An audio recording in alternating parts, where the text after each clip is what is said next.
Hi students, welcome to Emmanuel Bundi, September 2020, Class 7, Chapter 7, Congruency of Triangle. कल तक हमने पढ़ा था कि तीन कॉन्ग्रुएंसी हम पढ़ चुके थे। कौन कौन सी? Side side side, side angle side angle. आज जो प्रॉपर्टी पढ़ने जा रहे हैं हम वो है RHS, right angle hypotenuse side. बेटा इस प्रॉपर्टी को थोड़ा ध्यान से समझना, अच्छी तरह से करना, बहुत अच्छी प्रॉपर्टी है और अच्छा लगेगा इसको करने में। और इसके साथ ही साथ हम अगले लेक्चर में हम एक्सरसाइज 7.2 करेंगे। आज के लेक्चर में सिर्फ एक ही चीज समझेंगे, चाहे लेक्चर कितना बड़ा हो, ज़्यादा बड़ा हो या छोटा हो, दैट डजंट मैटर। ठीक है। अब मैं बहुत बहुत टाइम से मुझे ना एक डाउट हो रहा था कि बेटा कि यहाँ पे रिफ्लेक्शन सा दिख रहा है, आप लोगों को दिख रहा है ना? मैंने इस रिफ्लेक्शन में कुछ भी नहीं लिखा है और ना ही लिखूंगा, और इस रिफ्लेक्शन की लिमिट यहाँ तक है बस। देखना इसके नीचे का तो सब कुछ विजिबल है, सब कुछ साफ साफ है, तो मैं वही लिखूंगा। बहुत बार मेरे से कंप्लेंट आती है कि सर आपने रिफ्लेक्शन में क्या लिखा क्या लिखा क्या लिखा।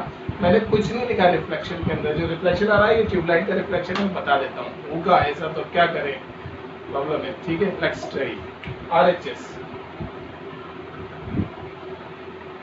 RHS बच्चे इसको गलती से राइट हैंड साइड भी समझ लेते हैं, जबकि राइट हैंड साइड नहीं है। राइट एंगल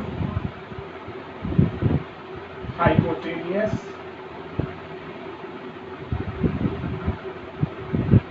लास्ट में साइड। सो देखो बेटा, आपको पता होगा कि हाइपोटेनियस किस में आती है। हाइपोटेनियस सिर्फ राइट एंगल ट्राइंगल में आती है, हमने पढ़ा था। ठीक है, उसमें परपेंडिकुलर बेस और हाइपोटेनियस होती है। Then this is only possible in right angle triangle.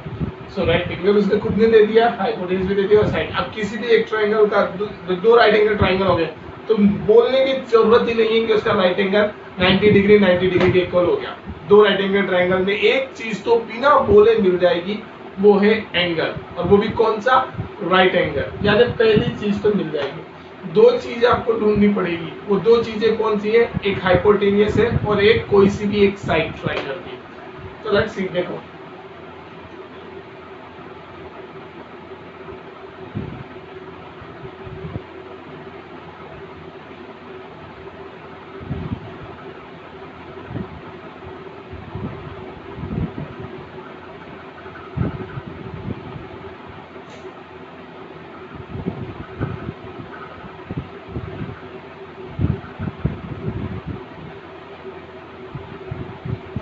अब बच्चे क्या है, समझने के तौर पे इसको ऐसे समझते हैं, सर ये तो आपने दो साइड उसके बाहर का एंगल बता दिया और आपने तो बताया था कि एस एस ए कोई प्रॉपर्टी नहीं होती।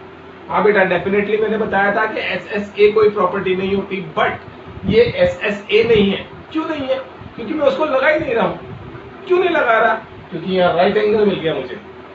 एक साइड जो मिली वो हाइपोटेनियस मिल गई और दूसरी साइड मिली जो वो कोई सी भी एक मिल गई, तो मैं इसको right angle hypotenuse side property बोलूंगा। ठीक है, अब ध्यान देना, ये इस केस से डिफरेंट है।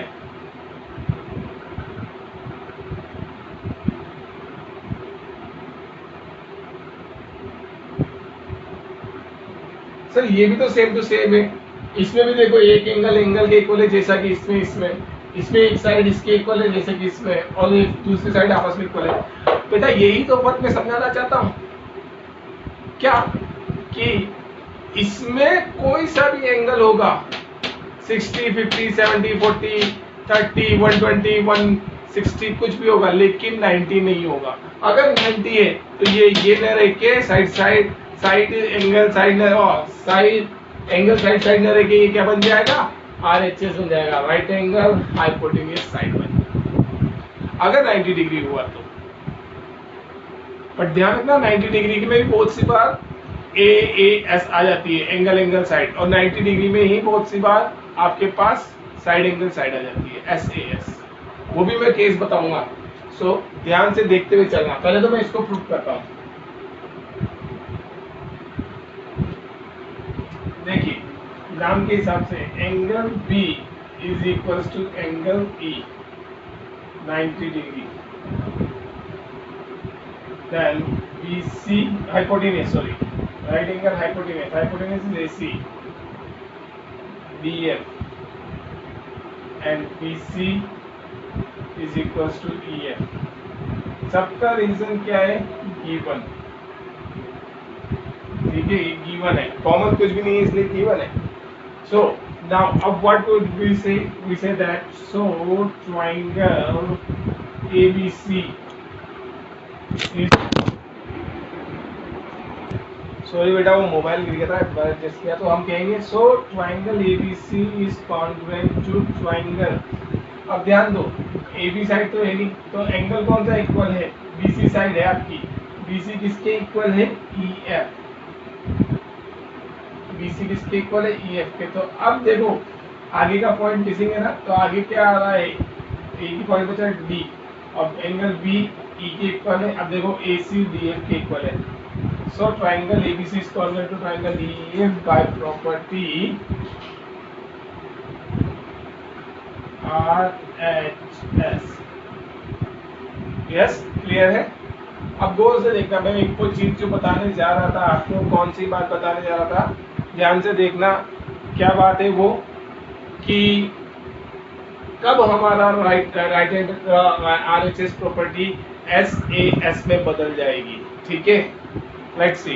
बता रहा था कि किस तरह राइट एंगल हाइपोटेन्यूज साइड वाली प्रॉपर्टी भी कभी कभी मोल्डेड हो जाती है, यानी राइट एंगल जो है ना, राइट एंगल ट्राइंगल भी कभी कभी कैसे मोल्ड हो जाता है, बदल जाता है SAS प्रॉपर्टी में। देखना जरा, ये दो राइट एंगल ट्राइंगल है। अब आप सोचोगे कि इनमें तो यार right angle hypotenuse side property लगेगी क्योंकि राइट एंगल की इक्वल है। बट बेटा जरा ध्यान से देखना, अगर उसने ये वाली साइड इसके इक्वल और ये वाली साइड इसके इक्वल दे दी, तो ये जो दोनों ट्राइंगल्स है वो कॉन्ग्रुएंट तो होंगे, definitely, no doubt about that, कोई नहीं रोक रहा इनको इक्वल होने से। बट ये साइड एंगल साइड प्रॉपर्टी से कॉन्ग्रुएंट होंगे। कौन सी प्रॉपर्टी से कॉन्ग्रुएंट होंगे? साइड एंगल साइड प्रॉपर्टी से। RHS से क्यों नहीं होंगे? क्योंकि इसमें हाइपोटेन्यूज का तो यूज किया ही नहीं, इसलिए ये RHS प्रॉपर्टी को यूज नहीं करेंगे। अब यही देखो जरा एक बार, राइट एंगल ट्राइंगल से दो, और अब की बात दो एंगल दे दिए 30 90 90 30, और कहा कि ये साइड इसकी इक्वल है, तो ये तो एंगल साइड एंगल प्रॉपर्टी लग गई, डेफिनेटली दोनों ट्राइंगल कॉन्ग्रुएंट है। लेकिन अब यहाँ प्रॉपर्टी कौन सी लगी? Angle side angle. देखो पहले 90 90 के इक्वल, फिर साइड, फिर एंगल। तो देखना जरा, गौर करना अपने क्वेश्चन पे कि क्या वो दूसरी प्रॉपर्टी से तो नहीं हो रहा। आप तो उसमें RHS लगाने घुस जाओ राइट एंगल देखते ही, जरूरी नहीं है राइट एंगल देखते ही आप RHS लगाने चले जाओ। आपको ये भी देखना है कि उसमें SAS तो नहीं लगे, कहीं साइड एंगल साइड, कहीं एंगल साइड एंगल तो नहीं लग रहा। So it's your duty to check it out first and then find out which property is going to apply in that particular question. Okay, so that's all for today. बाकी का अब हम exercise Monday से करेंगे। ठीक है बेटा, आज के लिए बस इतना ही बहुत है। Thank you.